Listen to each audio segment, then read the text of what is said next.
All really good spiritual searchers have a very deep scientific spirit, by which I mean, even if the greatest scientist, let us say Einstein or Newton, said something, that doesn't make it true. We have to then verify it by observations. That attitude is there in any serious searcher. So, whatever Krishna may say in the Bhagavad Gita, or the Buddha might say, or Christ might say, one doesn't dismiss it because it is coming from great sages. On the other hand, one doesn't simply accept it and keeps repeating it. One needs to see, how does it apply to me? How can I relate with this? If, for example, Krishna actually says, as I mentioned earlier, that it is important to come to, through yoga, to come to the level of buddhi connection with the mind, so that it can hear what he calls Dehin. He doesn't even call it the spiritual element, but later on, a particle of himself. How do I actually become aware of this? So, coming from a scientific perspective, one doesn't simply easily accept something. In fact, if something is really significant in my life, I need to question more. Ordinary things doesn't matter. If something is really important in my life or strikes me deeply, I need to radically question it. So this is very much part of the scientific spirit. And and I think all serious searchers actually have, I mean, spiritual searchers have a very scientific spirit in mind.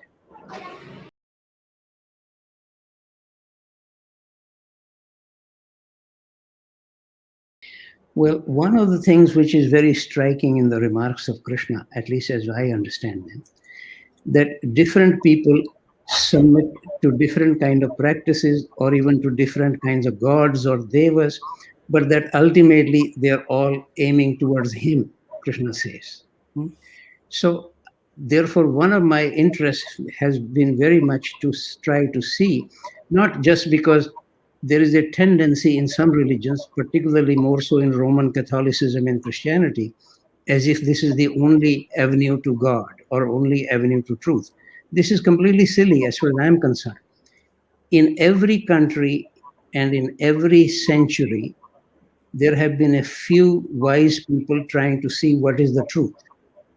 And of course, it is rare for anybody to come to ultimate truth, but whenever one does, people immediately say, oh, he can't be possibly a human being. He must be half God, half man, or son of God, or incarnation of God. So we elevate these people. And then one becomes some organization around it, and as if this is the only way to come to truth, nothing else. So for me personally, one of my interests actually arising from the Bhagavad Gita was to deeply try to study what is the teaching of Christ that is, after all, which is controlling the whole of the Western world, which for centuries controlled almost the whole of the planet, including India. So I wanted to really understand this, not just simply say only the Indians have the avenue to truth, just as the Christians say only the Christians have avenue to truth. This is completely crazy for me. So I ended up writing a book called The Yoga of the Christ. I was using the word yoga there, only a way of saying teaching of Christ, or the path according to Christ. And much to my surprise, that book was translated into at least a dozen languages. And many, many people, including even a cardinal in the Vatican and many bishops, many Christian serious scholars have been very interested in that book, because I was looking at it really from a very different perspective. And now, okay, in fact, in October, I will be giving 4 webinars exactly on that topic, the yoga of the Christ. So that has been one of the, if you like, output of my interest in Krishna's remarks, not to dismiss other cultures, trying to see what we can learn from them. Of course, they should also try to see what they can learn from us, from the Indian tradition.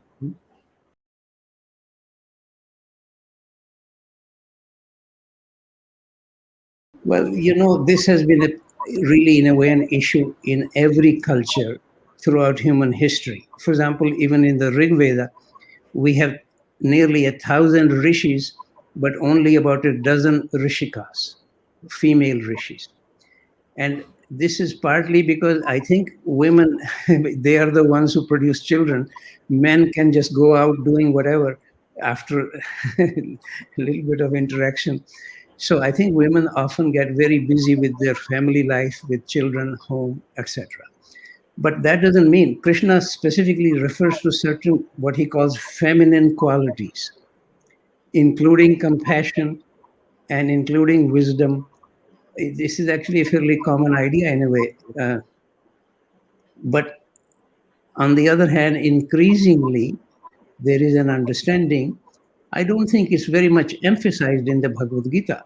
On the other hand, it's not excluded. Krishna is not excluding anybody, men or women, but increasingly the notion that what is actually required, what traditionally would have been called both masculine and feminine tendencies, masculine being more activity oriented, feminine being more receptivity oriented. This is why even Shiva, who is the Lord of Yoga, has one of this great portrait is Ardha Nareshwar, half man, half woman, portrait of Shiva. And we have a very great Upanishad, Shvetashvatara Upanishad, this is named after the sage Shvetashvatara, who actually makes this remark that all human realization is a combination of tapas prabhav and deva prasad. Dev prasad meaning how do I receive something? That is usually called feminine in traditions. And how do I actively search in something that is traditionally called masculine? So the suggestion from Shvetashvatara is that I need a combination of the two, both male and female. And we have many other incidents. If you're interested, I tell you a story about our great poet Meera. I mentioned this actually in my book on the Yoga Sutras.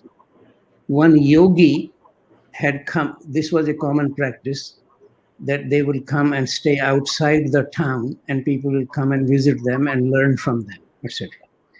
So Meera also wanted to visit this yogi, and the yogi said, no, he's not allowed to be in company of any females. Meera said a word to him saying, oh, yogi, I would have thought in the presence of Krishna, we are all females. What does that mean? That we are all receiving, not actively doing something, receiving something, submitting ourselves to it. So the yogi was so touched by Meera's remark that he came running and became her pupil. So I think this notion of masculine, feminine needs to be understood much more deeply.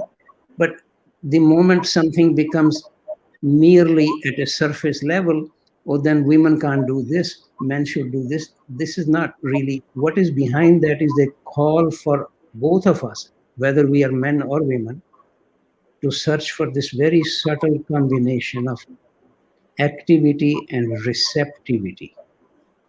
Otherwise, nothing will happen.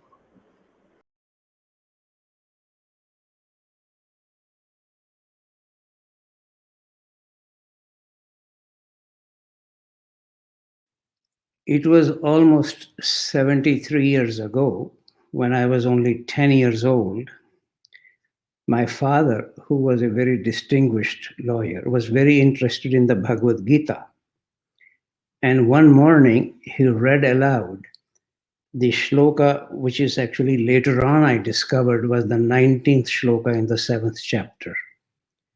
Bahunam janmanam ante jnanavan mam prapadyate Vasudeva Sarvamiti Samahatma Sadurlabha. And he spoke with such great feeling that he said that I can translate the words for you, but I cannot say that I really realize that all there is Krishna. This is what the shloka actually says, that at the end of many births, a wise person comes to me, realizing that all there is Krishna. Such a person is a great soul and very rare. So, in fact, my interest in the Bhagavad Gita actually has been launched since that remark many years ago. But of course, as like everybody else, one is engaged with learning, education, one's career, etc.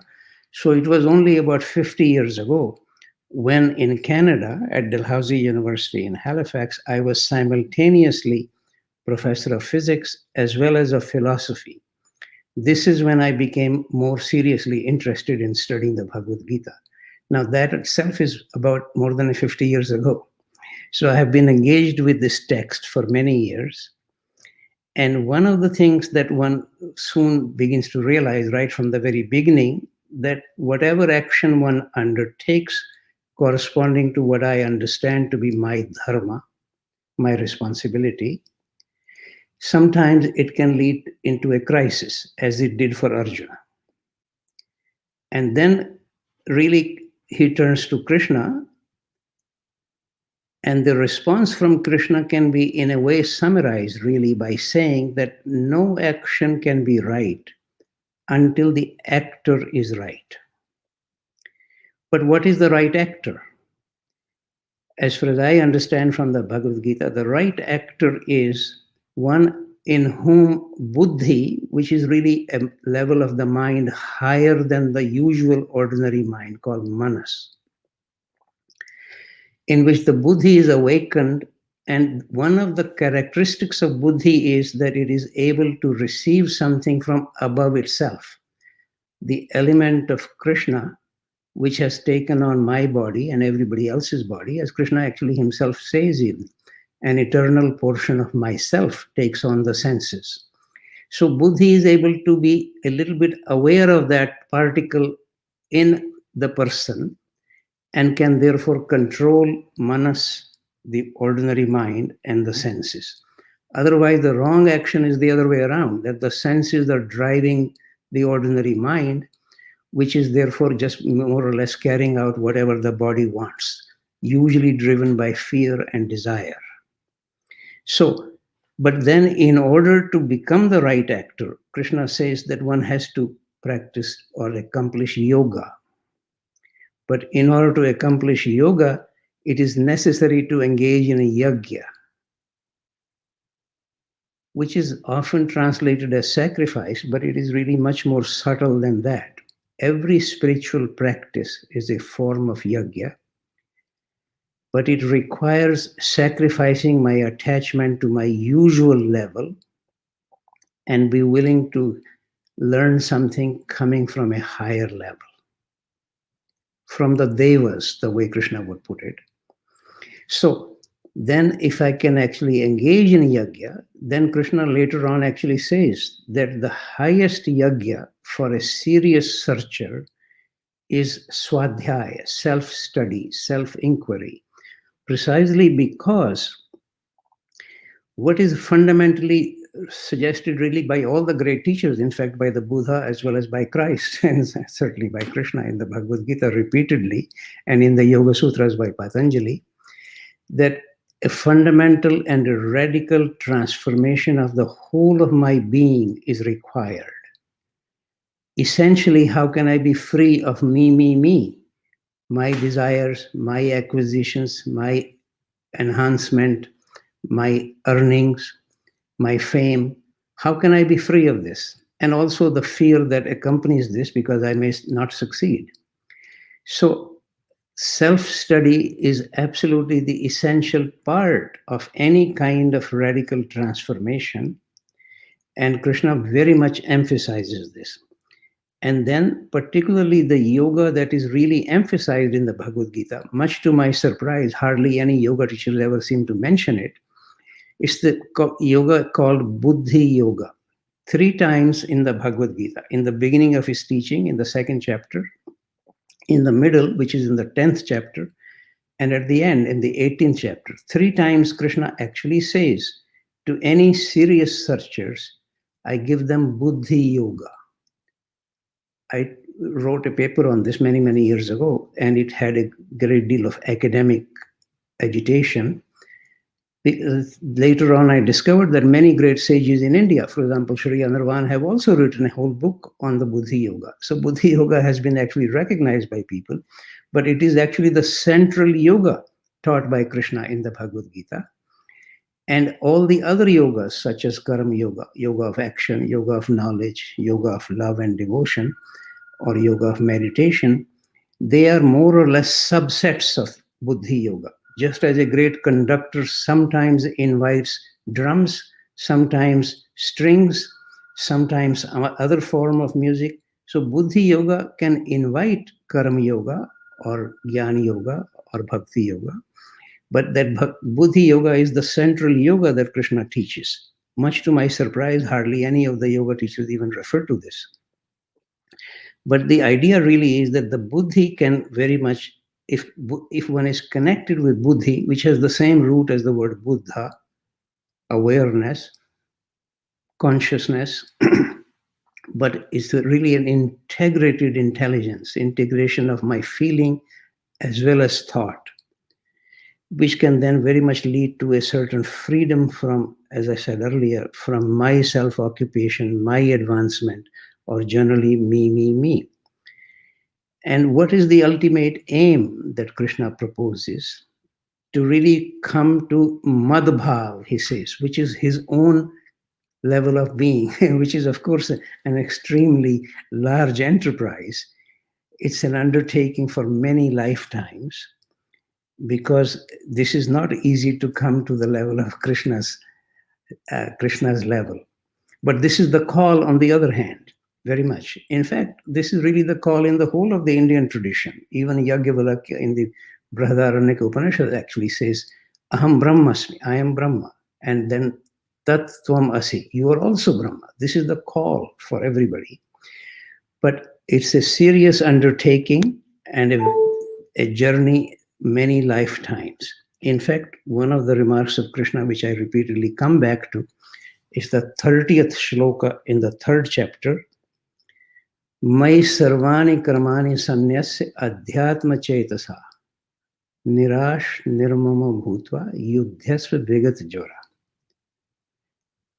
Submitting all your actions to me and mindful of your deepest self, without expectation, without self-occupation, struggle without agitation. But as I began with the very first shloka, which my father had read, as he says, to come to realization that all there is Krishna and to become one with Krishna's own quality of being is a very great soul and very rare. So I invite you all not to think that it is an easy task, but any serious searcher would undertake the journey called by Krishna, and call really is to become one with him. Thank you very much.